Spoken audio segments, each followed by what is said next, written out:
महिला ने प्लायर्स उठाए और फिर अपने करीबी इनरवियर को दोनों तरफ से काट दिया। अपने हाथों को अपने पैरों पर फिराया और अगले ही सेकंड उसने अपने कपड़ों से एक सफेद इनरवियर निकाला। उसने वो इनरवियर उम्मीद से देख रहे आदमी को दे दिया। कीमती चीज की तरह आदमी ने उसे अपनी शर्ट की जेब में रख लिया और कहा कि वो अब कभी अपना रूमाल नहीं बदलेगा। महिला ने कहा, मैं लेडीज सेक्शन में तुम्हारा इंतजार कर रही हूँ। कुछ कदम चलने के बाद उसने अपने पति पोलियाक को देखा। मेरे पति अभी अभी अंदर आए हैं, मुझे क्या करना चाहिए? कुछ ही देर में महिला अपने पति के साथ उसके पास आई। उसने पहले दोनों का एक दूसरे से परिचय कराया और बताया कि वो आदमी स्पेनिश आर्ट का डीलर है। जब पति पत्नी बैठ गए तो महिला ने देखा कि आदमी की जेब से उसका चार्म बाहर झांक रहा है। शायद उसने उसकी घबराहट देख ली थी। आदमी ने बाजी पलट दी। उसने महिला पर ताना मारा कि वो बहुत घमंडी है। उससे दूरी बनाने के लिए अपने पति को भी ले आई। वो आदमी जो नाटक करने में माहिर था, एक मशीन गन की तरह बिना रुके बोलता रहा। ऐसा लग रहा था जैसे उसे वाकई बहुत दुख पहुंचा हो। जी भरकर बोलने के बाद वो मुड़ा और जाने लगा, पर किसे पता था कि अगले ही सेकंड वो उसकी पत्नी का हाथ पकड़कर सड़क पर दौड़ रहा होगा। इस रोमांचक अफेयर से मिली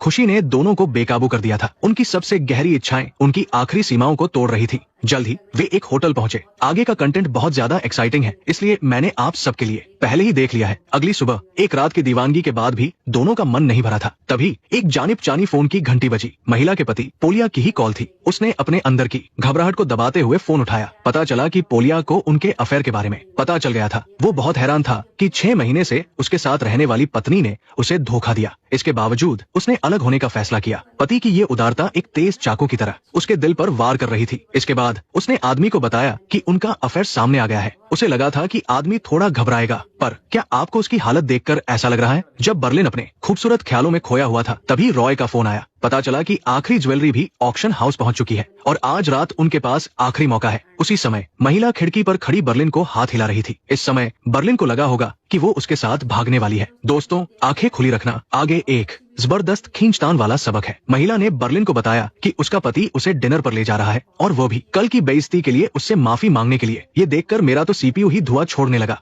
लेकिन आगे की कहानी ने तो मुझे सच में चौंका दिया। महिला ने बर्लिन को बताया कि उसके पति ने उसके अस्तित्व को स्वीकार कर लिया है और कहा कि ये रिश्ता आगे भी बढ़ सकता है। लेकिन वो बर्लिन के साथ नहीं जाएगी। वो अपने पति के पास रहकर अपनी शादी को जारी रखेगी। मुझे लगा था कि महिला का मन बदल जाएगा और वो बर्लिन से पूरी तरह रिश्ता तोड़ लेगी। घर लौटते समय रॉय का फोन आया। उसके दिल में दबा गुस्सा आखिरकार बाहर निकल गया। उसने रॉय को पूरी बात बताई, लेकिन ऐसा लग रहा था जैसे वही पीड़ित हो। वो कितना बेचारा है। हे भगवान, ये तो बहुत घिनौना है। उस आदमी ने मुझे एक तमाचा मारा और अपनी पत्नी के साथ मिलकर काम करना जारी रखा। मुझे इन घिनौने प्रेमियों से और इन आजाद फ्रांसीसी लोगों से नफरत है। मेरी बात सुनो रॉय, मैं एस्टोना के पास जा रहा हूँ, प्राग। मैं तुम्हें जल्द से जल्द उसका वह हैंडसम लड़का पैलिनिया ढूंढने में मदद करूंगा।